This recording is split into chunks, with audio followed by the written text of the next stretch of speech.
नमस्कार। Celestial divine mysteries यानी खगोलीय दैवीय रहस्य चैनल में आप लोगों का स्वागत है।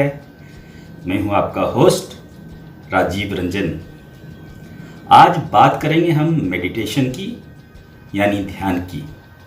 जी हाँ, आने वाले दिनों में इस पूरे संसार को सबसे ज़्यादा जिस चीज़ की ज़रूरत होगी वो होगा ध्यान यानी मेडिटेशन।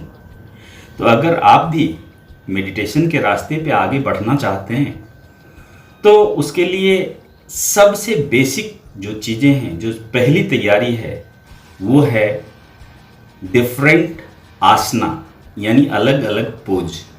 आप किस पोज में मेडिटेशन करेंगे तो बेहतर होगा। कुल मेडिटेशन के लिए बेसिकली 4 जो आसना हैं, 4 आसन हैं, वो पॉपुलर हैं हजारों सालों से।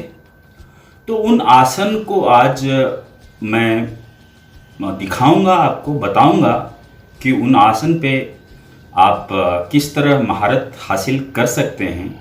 क्योंकि ऐसा माना जा रहा है कि मेडिटेशन की अगर आप करना चाहते हैं और अगर आपने ठीक से आसन लगाना सीख लिया तो समझिए कि आपकी आधी यात्रा पूरी हो गई। जी हाँ, सही सुना आपने।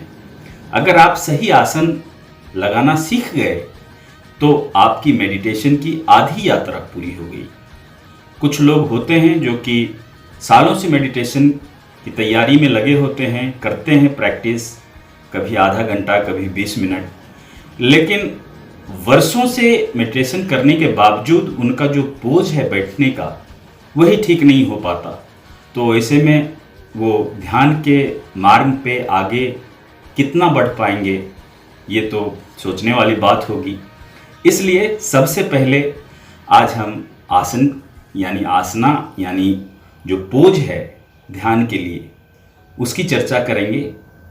सबसे पहले मैं सुखासन की चर्चा करना चाहता हूँ। सुखासन, जी हाँ, जैसा कि नाम से ही पता चल रहा है, सुख में बैठना।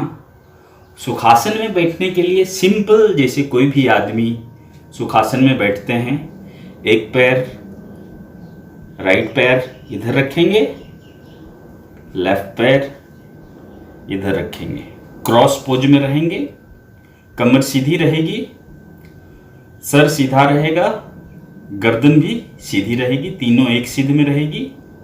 और आप अपने घुटने पे अपने हाथों को जो भी मुद्रा आप देना चाहते हैं उस मुद्रा में ऐसे बैठकर आंखें मूंदकर सुखासन में आप अपना ध्यान की शुरुआत कर सकते हैं। दूसरा आसन की मैं बात करूं, इसको हम बोलते हैं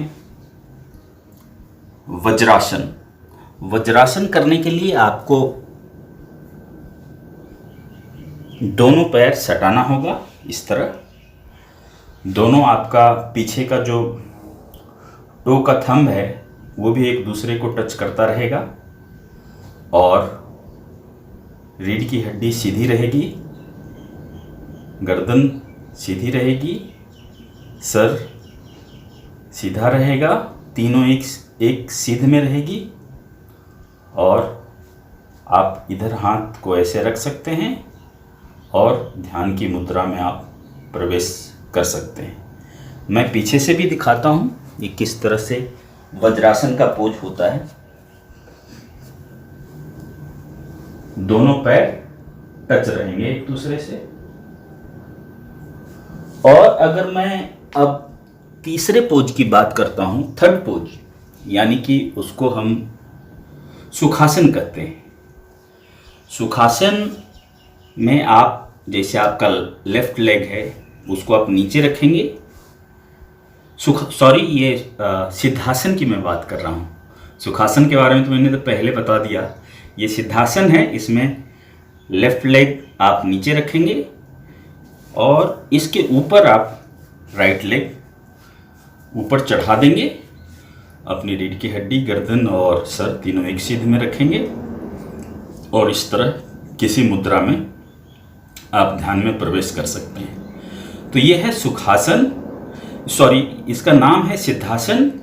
और सिद्धासन को हम हाफ पद्मासन भी इसको बोलते हैं। बहुत सारे लोग हाफ पद्मासन इसको बोलते हैं, कुछ लोग इसको हाफ लोटस पोज भी बोलते हैं। तो ये एक तीसरा पोज है जिसका आप उपयोग कर सकते हैं ध्यान में। और चौथा सबसे अहम पोज जिसको लोटस पोज या पद्मासन बोलते हैं, उसके लिए आपको अपने लेफ्ट लेग को राइट थाई पे रखना होगा, फिर अपने राइट लेग को अपने लेफ्ट थाई पे रखना होगा। रीढ़ की हड्डी, गर्दन और सर तीनों एक सीध में रहेगा।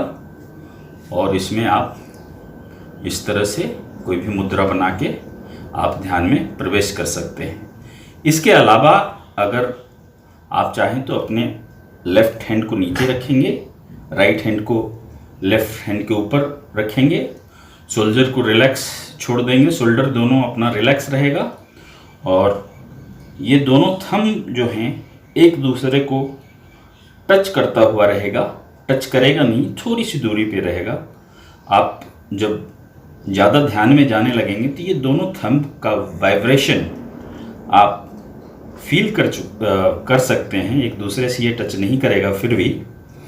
और कभी मान लीजिए आपको मेडिटेशन के दौरान निद्रा होती है, तो ये जैसे ही दोनों थम्स एक दूसरे से टच करेंगे, आपकी नींद खुल जाएगी और आप फिर से ध्यान की मुद्रा में चले जाएंगे।